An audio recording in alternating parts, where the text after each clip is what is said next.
بسم اللہ الرحمن الرحیم رب اشرح لی صدری ویسر لی امری واحلل عقدۃ من لسانی یفقہوا قولی ربی زدنی علما السلام علیکم ورحمۃ اللہ وبرکاتہ۔ الرحیق المختوم، نبی کریم صلی اللہ علیہ وسلم کے سیرت کے حوالے سے آج ہم جانیں گے غزوہ احزاب اور قریظہ کے بعد کی جنگی مہمیں۔ 7 سریہ جموم، یہ سریہ زید بن حارثہ کے نیترتو میں ربیع الاخر سن 6 ہجری میں جموم کی اور روانہ کیا گیا۔ جموم مرہ زہران، ورتمان فاطمہ گھاٹی میں بنو سلیم کے ایک چشمے کا نام ہے۔ حضرت زید رضی اللہ عنہ وہاں پہنچے تو قبیلہ مزینہ کی ایک عورت جس کا نام حلیمہ تھا پکڑ میں آ گئی۔ اس نے بنو سلیم کی ایک جگہ کا پتہ بتایا جہاں سے بہت سے مویشی، بکریاں اور قیدی ہاتھ آئے۔ حضرت زید یہ سب لے کر مدینہ واپس آئے۔ رسول اللہ صلی اللہ علیہ وسلم نے اس مزنی عورت کو آزاد کر کے اس سے شادی کر لی۔ 8 سریہ اوس، یہ سریہ 170 سواروں پر مشتمل تھا اور اسے بھی حضرت زید بن حارثہ رضی اللہ عنہ کے نیترتو میں جمادی الاولیٰ سن 6 ہجری میں اوس کی اور بھیجا گیا تھا۔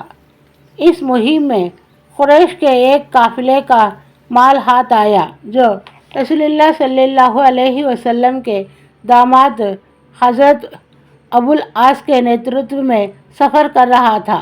ابو العاص اس وقت تک مسلمان نہ ہوئے تھے۔ وہ گرفتار تو نہ ہو سکے لیکن بھاگ کر سیدھے مدینہ پہنچے اور حضرت زینب کی پناہ لے کر ان سے کہا کہ وہ رسول اللہ صلی اللہ علیہ وسلم سے کہہ کر قافلے کا مال واپس دلا دے۔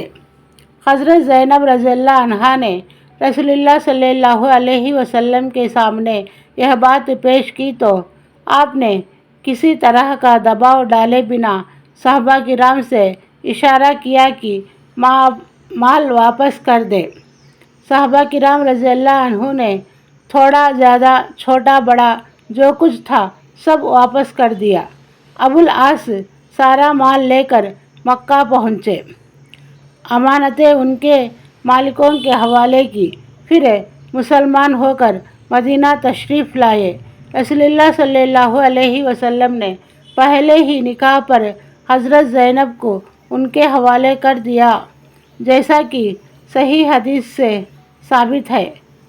آپ نے پہلے ہی نکاح کی بنیاد پر اس لیے حوالے کیا تھا کہ اس وقت تک کفار پر مسلمان عورتوں کے حرام کیے جانے کا حکم اترا نہیں تھا، اور ایک حدیث میں یہ تو آیا ہے کہ آپ نے نئے نکاح کے ساتھ وداع کیا تھا، یا یہ کہ 6 برس کے بعد وداع کیا تھا، تو یہ نہ معنی کے اعتبار سے صحیح ہے نہ سند کے اعتبار سے، بلکہ دونوں پہلوؤں سے کمزور ہے، اور جو لوگ اسی کمزور حدیث کے قائل ہیں وہ ایک وچتر آپس میں ٹکرانے والی بات کہتے ہیں۔